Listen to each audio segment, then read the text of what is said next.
When Donald Trump returned to the White House, he unleashed a retribution campaign inside the Department of Justice with a focus on those involved in either investigating him or those who dealt with January 6 cases. One of those former federal prosecutors is among 3 former DOJ officials who are now suing the Trump administration over their firings. Michael Gordon, who prosecuted dozens of rioters who participated in the January 6th Capitol insurrection, says he was fired from his position without warning or cause. His termination letter, signed by Attorney General Pam Bondi, cites the power of the president outlined in Article 2 of the Constitution, despite his outstanding performance reviews, the highest mark a DOJ employee can receive. Gordon notes in his lawsuit that he was, quote, fired on the same day as 2 other assistant U.S. attorneys who had previously worked on the prosecution of January 6 defendants, indicating that Mr. Gordon's termination was retaliation for prosecutions that were perceived as politically affiliated, end quote. And Mike Gordon, former senior trial counsel for the Capitol Siege section of the U.S. Attorney's Office from Washington, joins us now. Thank you for joining us, Michael. One of the things that I found really striking in reading this is that you had just received another outstanding indication of your performance in your evaluation. How surprised were you to receive this notice from Pam Bondi? Well, I was absolutely shocked. So not only had I just 2 days before I was fired had my most recent performance review, where I was rated as outstanding, as you said, the highest possible rating that an AUSA like me, a federal prosecutor, can receive. But also, I had received nothing but outstanding ratings every 6 months for over 8.5 years of my career. In addition to that, just a month before I was fired, I had been handpicked to take on the most important prosecution in our district, a prosecution of a man named Leo Gavoni, who had embezzled over $100 million from special needs children. I was asked to join that team and successfully, with my colleagues, pushed that case over the finish line and got that case indicted. In addition, just 2 weeks after I was fired, I was supposed to start a trial against a lawyer who had embezzled from her clients. So the timing stunned me. You know, Mike, you mentioned a couple of prosecutions that you were involved in or supposed to be involved in. But, you know, there are prosecutions you were definitely involved in that people know about, but they don't know you were the guy who was the prosecutor. Let's put this up on the screen. You prosecuted Richard Barnett, known for being photographed with his foot on a desk in Nancy Pelosi's office. Eric Munchell, known as the zip tie guy for carrying plastic zip tie style handcuffs. Ray Epps became a target of the far right for allegedly being a secret government operative.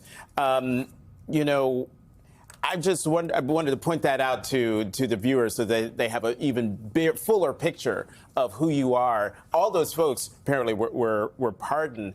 But on your lawsuit against the Trump administration, have you heard anything from the administration? Have you gotten any response from the administration to your lawsuit? I haven't, but that's not surprising. The way the rules of civil procedure work is the government gets a significant amount of time to respond. So that that's not important information. But what is the amount of support that I've received from within DOJ, across the government and across the American public. It has been overwhelming to receive message after message, not only from my former colleagues, but from current FBI agents, current DEA agents, current Homeland Security agents, all of whom are supporting me and telling me that they recognize that my firing was unjust and inappropriate and hoping that I win. So, Mike, you're not the only one, sadly, that is actually going through this right now, the Department of Justice. I actually want to read an email from one of your former colleagues, Maureen Comey's email, that she left to the colleagues the day after she was fired. And it reads, if a career prosecutor can be fired without reason, fear may seep into the decisions of those who remain. Do not let that happen.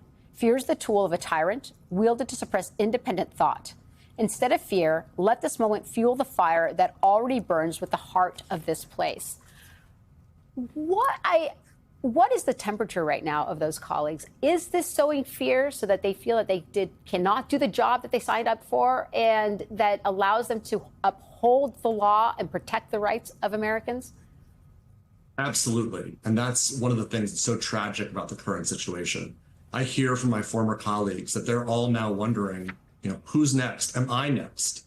I mean, speaking for themselves, because they all know the quality of my work and what I had done. And so they worry that, is it potentially true that some case they touch will become politically radioactive, and then they might get fired for it. So now you have a situation where prosecutors, as they get cases, are not only thinking to themselves what they should be, which is, what is the evidence? What is the law? And where does that lead? And that's what we're taught to do, follow the evidence without fear or favor. But now prosecutors have to also think to themselves, what's the president going to think of this case? And that is a world that we should all be scared to live in, because the law shouldn't matter. It shouldn't matter who is sitting in the Oval Office. As Americans, we should all know what is a crime and what isn't, and what's going to get prosecuted and what isn't. And we should be able to predict that and live our lives accordingly. But if instead Americans have to worry about who holds the political levers of power at that moment, and if that might change 4 years later, then we'd start living in a very different and much scarier world. And that's one of the reasons why I'm speaking out. I agree with Maureen Comey completely, right? Fear and silence, that's how authoritarianism wins. But I am not scared, and I will not be silent. Mike, for those of us who aren't lawyers, can you explain to people, or let me just ask the question. As a prosecutor, can you pick the cases that you want to work on? Or are you just assigned those cases at random? And I ask that question because we have seen prosecutors fired for working on cases that they just were cases that they were put on or were tangentially related to. So it's a complicated answer, Jonathan. So the short version is it's a mix of both. There are some cases that prosecutors are just assigned to take on, whether they want to or not. But there are others where when the case comes into the office or when a prosecutor is contacted by an agent conducting an investigation, the prosecutor does their own analysis first about whether or not they think that this case is not only provable, but also worthy of prosecution. As the federal government, we are enormous, yes, but we also do not have the resources to prosecute every single federal crime that occurs. Some are simply too small, or we decide it's not in the public interest to pursue that for any reason.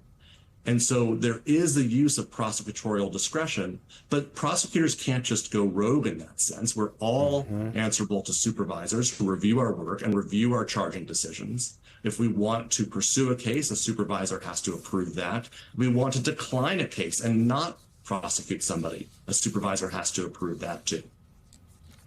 Mike, I have a question for you. Earlier in the show, we had someone from USAID who was also fired after her years of service. And I looked at your bio. You went to Yale. You went to New York Law School, one of the most prestigious. My guess is that you had the pick of private firms that you could have gone to.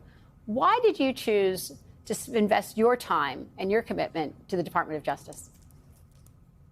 Because there's more to life than money. Right? Yes, I think this is true for me, and I'm sure it's true for all of my former colleagues, that there are many higher paying jobs available out there, but none that bring the same sense of mission, the same satisfaction in knowing the importance of the work you're doing and the sort of importance of the country of doing it. When you start at the Department of Justice, someone inevitably tells you, look at the door. We're not the Department of Convictions. We're the only department, the only part of the government that's named for a value, for an aspiration, not for a particular topic area. When you start at the DOJ, you are told that your job is to do the right thing for the right reasons all of the time, and to be confident that every decision, every action you take that you'd be comfortable with if it was on the front page of the New York Times or any other publication. And that when you stand up in court and say, Mike Gordon for the United States, that you're representing not only yourself and the prosecutors, but also the defendant and the defense attorney and the judge and all the courtroom workers, and that you have to conduct yourself in a way that they would all be proud of and they would all want their government to do. That responsibility is an enormous one, but it's also one that's incredibly satisfying, and you need people who are dedicated and talented and smart to have those jobs to create the kind of justice system we can all be proud of.